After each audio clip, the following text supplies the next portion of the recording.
ನಮಸ್ಕಾರ. ಕನ್ನಡವನಿಗೆ ಸ್ವಾಗತ. ನಾನು ಭಾಗ್ಯನಾರಾಯಣ ಬಗೋರ್ಪು. ಈ ದೇಶದಲ್ಲಿ ಬಹಳಷ್ಟು ಹೋರಾಟಗಾರರನ್ನು ನೋಡಿದ್ದೀವಿ. ಸಾಕಷ್ಟು ಸಂದರ್ಭಗಳಲ್ಲಿ ಅವರ ಹೋರಾಟಗಳು, ಅವರ ಧೈರ್ಯ, ಅವರ ಕಿಚ್ಚು ಎಲ್ಲವನ್ನು ಗಮನಿಸ್ಕೊಂಡಿದ್ದೀವಿ. ಅಂತಹ ಒಂದು ಸ್ಫೂರ್ತಿದಾಯಕವಾದಂತಹ ಹೋರಾಟಗಾರ್ತಿ ಅಂದರೆ ಝಾಕಿಯಾ ಜಾಫ್ರಿ. ಎಹಸಾನ್ ಜಾಫ್ರಿ ಅವರ ಪತ್ನಿ.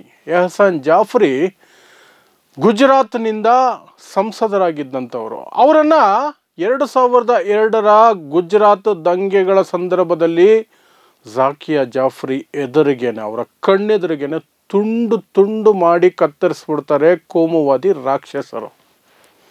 ಅದು ಅವರ ಮನೆ ಕಾಂಪೌಂಡ್ ಒಳಗೇನೆ, ಅವರ ಮನೆಯ ಆವರಣದಲ್ಲೇ ಅವರನ್ನು ತುಂಡು ತುಂಡು ಮಾಡಿ ಕತ್ತರಿಸಾಕ್ತಾರೆ. ಕೈ, ಕಾಲು, ಮೈಯಲ್ಲಿರುವ ಇತರೆ ಭಾಗಗಳನ್ನು ಕತ್ತರಿಸಿ ಬಿಸಾಕ್ತಾರೆ. ಆಲ್ ಬಿಕಾಸ್ ಒಂದಷ್ಟು ಜನರಿಗೆ ಅವರಿಗೆ ಆಶ್ರಯ ಕೊಟ್ಟಿದ್ದರು.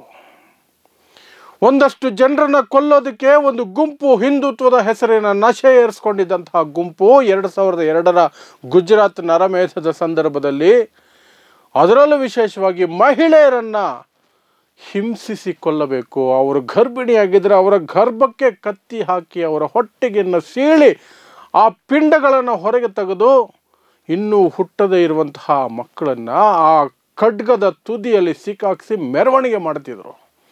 ಅಂಥ ಕ್ರೂರದ ಸಂದರ್ಭದಲ್ಲಿ ಗುಲ್ಬರ್ಗ್ ಅನ್ನುವಂತಹ ಸೊಸೈಟಿ, ಒಂದು ಹೌಸಿಂಗ್ ಸೊಸೈಟಿ, ಅಲ್ಲಿ ಸುಮಾರು ಮಹಿಳೆಯರಿದ್ದರು. ಅವರೆಲ್ಲರ ಮೇಲೆ ದಾಳಿ ಆಗುತ್ತೆ. ಅವರೆಲ್ಲರೂ ಸಹ ಮಹಿಳೆಯರು, ಪುರುಷರು ಎಲ್ಲರೂ ಸೇರಿಕೊಂಡು, ಅಲ್ಲೇ ಇದ್ದಂತಹ ಮಾಜಿ ಸಂಸದ ಅಲ್ವಾ, ಅವ್ರಿಗೆ ಸೆಕ್ಯೂರಿಟಿ ಇರುತ್ತೆ, ಅವ್ರ ಮನೆ ದೊಡ್ಡದಾಗಿರುತ್ತೆ, ಅಲ್ಲಿ ಹೋದರೆ ನಾವು ಬದುಕಿ ಉಳಿಬೋದು ಅಂತ ಅಷ್ಟೂ ಜನ ಅಲ್ಲಿಗೆ ಬರ್ತಾರೆ. ಸುಮಾರು 200-250 ಜನ ಎಹಸಾನ್ ಜಾಫ್ರಿ ಅವರ ಕಾಂಪೌಂಡಿಗೆ ಬರ್ತಾರೆ. ಅವ್ರ ಹತ್ರ ಆಶ್ರಯ ಕೇಳ್ತಾರೆ. ಆ ಸಂದರ್ಭದಲ್ಲಿ ಎಹಸಾನ್ ಜಾಫ್ರಿ ಕೆಲವರು ಹೇಳೋ ಪ್ರಕಾರ, ಸಂಜೀವ್ ಭಟ್ ಅಂತವರು ಹೇಳೋ ಪ್ರಕಾರ, ಮೋದಿ ಚೀಫ್ ಮಿನಿಸ್ಟರ್ ಆಗಿದ್ರಲ್ಲ ಅವರಿಗೆ ಪದೇ ಪದೇ ಫೋನ್ ಮಾಡ್ತಾರೆ.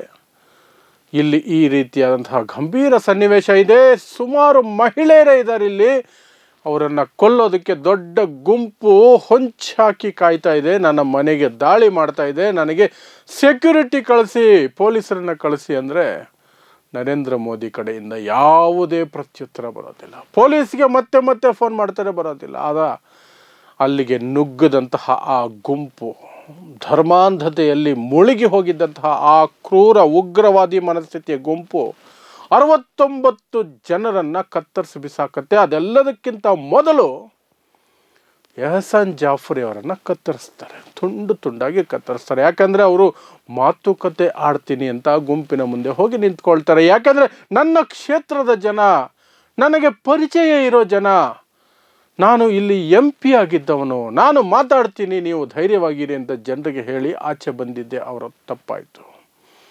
ಎಹಸಾನ್ ಜಾಫ್ರಿ ಅವರ ದೇಹವನ್ನು ತುಂಡು ತುಂಡು ಮಾಡಿ ಬಿಸಾಕ್ತಾರೆ. ಇದೆಲ್ಲವೂ ನಡೆದಿದ್ದು ಝಾಕಿಯಾ ಜಾಫ್ರಿ ಅವರ ಮಡದಿಯ ಕಣ್ಣ ಮುಂದೆನೆ. ಅದಾದ ನಂತರ ನಿರಂತರವಾಗಿ ಇದು ನಡೆದಿದ್ದು ಫೆಬ್ರವರಿ 28, 2002ರಲ್ಲಿ. ಅದಾದ ನಂತರ ನಿಮಗೆ ಗೊತ್ತೇ ಇದೆ, ಗುಜರಾತ್ ನರಮೇಧದಿಂದ ಮೋದಿ ಅವರನ್ನು ಬಚಾವ್ ಮಾಡೋದಕ್ಕೆ ಅಲ್ಲಿದ್ದಂಥ ಒಂದಷ್ಟು ಹಿಂದುತ್ವ ಶಕ್ತಿಗಳನ್ನು ಬಚಾವ್ ಮಾಡೋದಕ್ಕೆ ಏನೆಲ್ಲ ಕಪಟ ನಾಟಕಗಳು, ಕಳ್ಳದಾರಿಗಳು ಏನೆಲ್ಲ ನಡೆದವು ಅನ್ನೋದು ನಿಮಗೆ ಗೊತ್ತೇ ಇದೆ. ಇಲ್ಲಿಯವರೆಗೆ ಅದು ಘಟನೆಗಳು ನಡೆದು, ಹತ್ಯಾಕಾಂಡ ನಡೆದು 22 ವರ್ಷ ಕಳೆದು ಹೋಯಿತು, 23 ವರ್ಷ ಕಳೆದೋಯ್ತು. ಇನ್ನೊಂದು ತಿಂಗಳು ಹೋದರೆ 23 ವರ್ಷ. ಇಲ್ಲಿಯವರೆಗೆ ಸಂಪೂರ್ಣ ನ್ಯಾಯ ಅನ್ನೋದು ಸಿಕ್ಕಿಲ್ಲ. ಅಲ್ಲಲ್ಲೋ ಸಣ್ಣ ಪುಟ್ಟ ಒಂದಷ್ಟು ಶಿಕ್ಷೆಗಳಾಗಿದ್ದಾವೆ. ಈ ಗುಲ್ಬರ್ಗ್ ಸೊಸೈಟಿಯಲ್ಲಿ ಸಹ ಶಿಕ್ಷೆಗಳು ತುಂಬ ಕಡಿಮೆ ಜನಕ್ಕಾಗಿದೆ. ಅವರು ಸಹ ಬೇಯ್ಲಲ್ಲೇ ಇದ್ದಾರೆ. ಆ ಕೋರ್ಟಿಂದ ಈ ಕೋರ್ಟ್ಗೆ, ಈ ಕೋರ್ಟಿಂದ ಆ ಕೋರ್ಟ್ಗೆ ಮೇಲ್ಮನವಿಗಳ ಮೇಲೆ ಮೇಲ್ಮನವಿಗಳು ಹೋಗ್ತಾನೆ ಇದೆ. ಇಲ್ಲಿಯವರೆಗೆ ಒಬ್ಬರಿಗೂ ಸಹ ಪೂರ್ಣ ಪ್ರಮಾಣದ ಶಿಕ್ಷೆ ಅಂತ ಆಗಿಲ್ಲ. ಆದರೆ ಆಗಿದ್ದಂತಹ ಹೋರಾಟ ಅಟ್ಲೀಸ್ಟ್ ಅವರಿಗೆ ಶಿಕ್ಷೆ ಆಗಬೇಕು. ನರೇಂದ್ರ ಮೋದಿ ಅವರನ್ನು ಸಹ ಅದನ್ನು ಅವರು ಹೊಣೆ ಹೊರಬೇಕು, ಅವರ ಹೊಣೆಗಾರಿಕೆ ಇರಬೇಕು ಅದರಲ್ಲಿ. ಯಾಕಂದರೆ ಮುಖ್ಯಮಂತ್ರಿ ಆಗಿದ್ದಂತಹ ವ್ಯಕ್ತಿಯ ಸಂದರ್ಭದಲ್ಲಿ ಅವರ ಮೂಗಿನ ಕೆಳಗೆ ಅವರ ರಾಜ್ಯದಲ್ಲಿ, ಅವರ ಆಡಳಿತ ಇರುವಂತಹ ರಾಜ್ಯದಲ್ಲಿ ನಡೆದದ್ದು, ಪ್ಲಸ್ ಅವರ ಮೇಲೆ ಇರುವಂತಹ ಆರೋಪ, ಪೊಲೀಸರಿಗೆ ಆಜ್ಞೆ ಹೊರಡಿಸಲಾಗಿತ್ತು, ಹಿಂದೂಗಳು ಸಿಟ್ಟನ್ನು ಹೊರಗೆ ಹಾಕೋದಕ್ಕೆ ಅವಕಾಶ ಕೊಡಿ, ಪೊಲೀಸರು ನೀವು ತಡಿಬೇಡಿ ಅಂತ. ಆ ಕಾರಣಕ್ಕೆ ಅಷ್ಟು ಸಾವಿರ ಜನ ಅಲ್ಲಿ ಸಾಯಬೇಕಾಯಿತು. ಅದರಲ್ಲೂ ವಿಶೇಷವಾಗಿ ಈ ಗುಲ್ಬರ್ಗ್ ಅಂತಹ ಹತ್ಯಾಕಾಂಡಗಳು, ಬೆಸ್ಟ್ ಬೇಕರಿ ಹತ್ಯಾಕಾಂಡಗಳು ಬ್ಯಾಕ್ ಟು ಬ್ಯಾಕ್ ನಡೆದವು.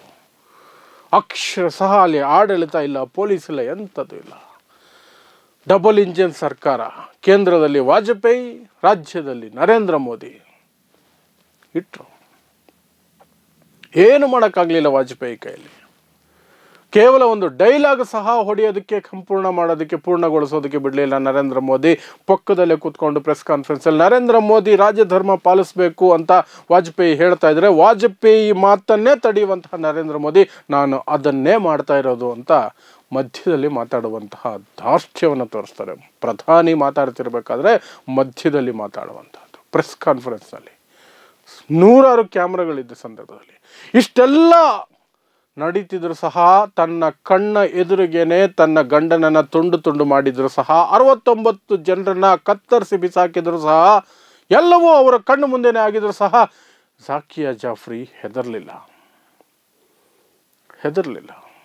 ಈ ಕೋರ್ಟಿಂದ ಆ ಕೋರ್ಟು, ಆ ಕೋರ್ಟಿಂದ ಈ ಕೋರ್ಟು ಅಂತ ತಮ್ಮ ಜೀವಿತಾವಧಿ ಪೂರ್ತಿಯಾಗಿ ಹೋರಾಟವನ್ನೇ ನಡೆಸ್ಕೊಂಡು ಬಂದರು. ನಿನ್ನೆ ಅವರು ನಮ್ಮನ್ನು ಅಗಲಿದ್ದಾರೆ, ನಿಧನ ಆಗಿದ್ದಾರೆ.